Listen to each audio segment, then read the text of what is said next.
Today I'm going to talk about Writer Designer Chapter 2, and I'm going to go into a lot of detail and looking at explanations and giving out examples and creating my own sort of rhetorical analysis is what I kind of expect from you guys in your blog posts. So what I like about this lecture, though, is that it's all based around blog entry number 1. So if you're still kind of a little bit confused about what I expect in blog entry 1, I'm going to basically create an oral, rhetorical, and multimodal analysis, which is what I'm asking you to do. I'm doing it here, right, on the camera.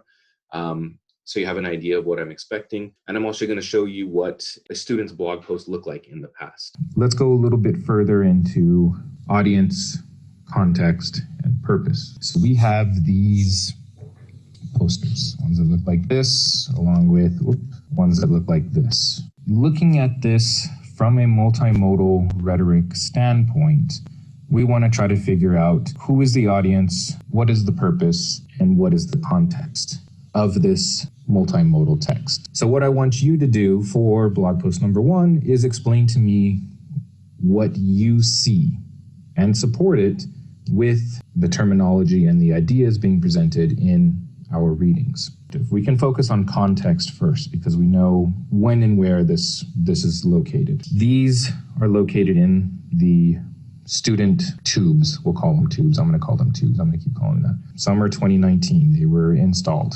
So the context being in the student tubes, outside of the student dorms, first installed summer of 2019. That's a very, very basic sort of analysis of context right now. If we wanted to get a little deeper into it, then we would have to think, why were these installed over the summer, right? Rather than being installed during a semester, why were they installed over the summer? Maybe it was because of ease, maybe because there's not as many students here, so it's easier to install, right? But then if we move a little bit further on analysis, we have to think, who is actually the audience for posters like these? Based on the context, we would think that they were students, right? The intended audience, right? We have 3 different types of audiences that our book gives us.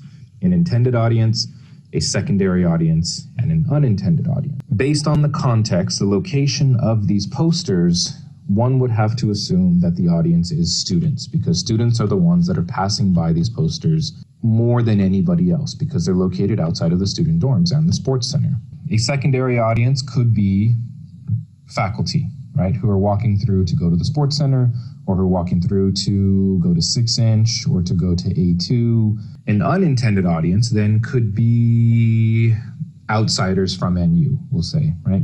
People who are not part of the NU community. So these might be other stakeholders, we'll call them. They could be prime minister or ministers of education. They could be people from the gas company. They could be people installing internet. They could be, I don't know, right? Anybody who's not involved in the NU community could be the unintended audience for something like this. Then we think about purpose. So what is the purpose for this digital text? We have a name. We have a school of engineering. We have its major, civil engineering. We have it in English and in Russian up here. We have the school logo, and we have a little description about him. Was published in scientific journals and conference papers. Shock and Vibration, China-Europe Conference on Geotechnical Engineering, International Congress on Sound and Vibration. So if we try to put all this together, and we think that the intended audience is students, what does this poster serve as a purpose for? Is this trying to advertise something to students to try to become a civil engineer in the School of Engineering, which doesn't exist anymore, by the way, but anyway. A poster to entertain students, to make them, to draw their eyes. I mean, they're using this bright green color, and he's contrasted with a white shirt on a green background. So our eyes are going to be naturally drawn to it, but is it made to entertain us? The information here is not that entertaining, and it's also not very easily readable because it's tiny, right? Maybe it's not to entertain. Are they trying to maybe just inform us about Asghad's accomplishments, his successes? And in that case, why are they not doing it for every student, right? What makes Asghad so much more important than other students? So then we kind of think, well, the purpose is not very clear here. If our audience is, the main intended audience is students, what does this serve a purpose to do? I'm not really too sure. I've mentioned that there are a lot of very weird things around our campus that don't really make sense. And I think this is one of them. Maybe they are just trying to show off that Ascad is a good student who can publish papers. If we go over to this one, maybe this one makes it a little bit more clear because we don't just have one student being highlighted here, we have a whole team, right? So the iGEM 2017 team is being highlighted. So for their accomplishments, right? A gold medal in the iGEM synthetic biology competition. So here, this one might make a little bit more sense, that it's trying to just showcase the accomplishments of a club at NU, right? Which might want you as a student, you might want to join this club because they are successful and they prosper when they go out and they compete. So that might make a little bit more sense. But then if we think about Ascad over here again, maybe the intended audience is not students. Based on the context, we decided that the intended audience should be students because that's who's going to see it the most. But maybe that's not the intended audience. Maybe the intended audience is for outsiders from the NU campus. Then we might want to think about it. Okay, then let's go back to context. We know that they're located in the student tubes outside the dorms and the sports center, but they were installed over the summer. Maybe it wasn't just for the sake of ease because there's not very many people there. But maybe Nazarbayev University had a lot of visitors in the summer who were outside from our community, right? Running international summer school programs and international labs, bringing in international faculty, bringing in foreign guest lecturers. Then that might make a little bit more sense. The purpose becomes a lot more concrete and specific. Oh, so now you want to show off Askar's accomplishments and the iGEM team's accomplishments because you want to show that Nazarbayev University is prospering and that the students here are going out and they're doing things, they're publishing, they're winning gold medals, they're presenting at conferences, they're coming up with new ideas, they're opening businesses. The intended audience is not students. The intended audience is outside stakeholders at NU. The secondary audience or an unintended audience might be students because students are walking through there all the time, but they're definitely not the intended audience because, yes, that's great for Ascad that he's published a couple papers, but what's the point of printing out this whole giant poster to show off that he's published a couple papers? So this is what I kind of want you thinking about for blog post number 1. I have gestoral. I have linguistic, and I have visual, the whole thing, right? As well as spatial, looking at the layout of putting his names up here, the logo up here, and these things down here, right? So I have lots of modes that I can analyze here. Imagine you saw this. We were on the number 10 bus over on Respublika somewhere, and we hopped into the bus, and this was just plastered right there on the wall. Then we have to think about the rhetorical situation in a very, very different manner. The context now is on the bus. It has nothing to do with students anymore. So then who does our audience become? Well, we could just say, yeah, anybody who rides the bus, right?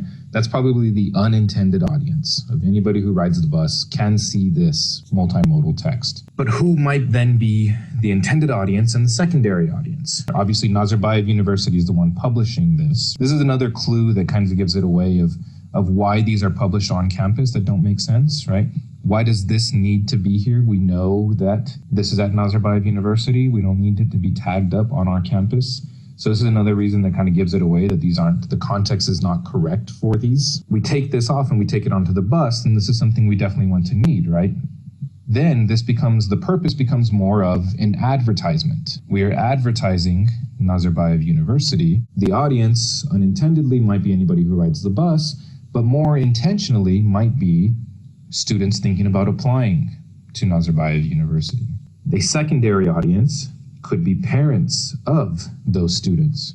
As we switch the context, we can see that the audience then switches. And as we switch the audience, then the purpose should be switching. And if the purpose switches, then the audience might switch. And if the audience might switch, then the context might switch. They're all dependent on each other. And this is what I want you to focus on for blog post 1. I want to know what you think and what you believe the audience, context, and purpose of your multimodal text is. I don't want you to summarize what it is. I don't want you to just list saying intended audience is parents, unintended audience is children, and secondary audience is teachers. The purpose is to entertain teachers. The context was on YouTube in February 2013. That is not an analysis. I want you to identify what you think the audience, the context, and the purpose are, but I don't want you to stop there. I want you to explain to me how you came to those conclusions. I also want you to focus on some of the basic design elements. We could start thinking about emphasis, right? First and foremost, what is emphasized on this digital text? Oscar is obviously emphasized because he is the biggest, and we're naturally drawn to human faces. He's also contrasted, right? Another one of our design elements between the green and the white. They probably contrasted him between the green and the white so much so that our eyes are naturally drawn to him and his gestures and his stance, right? He looks like a professional. So by contrasting him from the background, it makes Oscar look more professional and presentable to this audience. We can look at color again. We have contrast in color, but again, color. What does green represent and what does white represent? Why would they use green here and white there, where here they used purple and white and black? So maybe, they didn't tell the students what to wear, and that was just kind of naturally happened.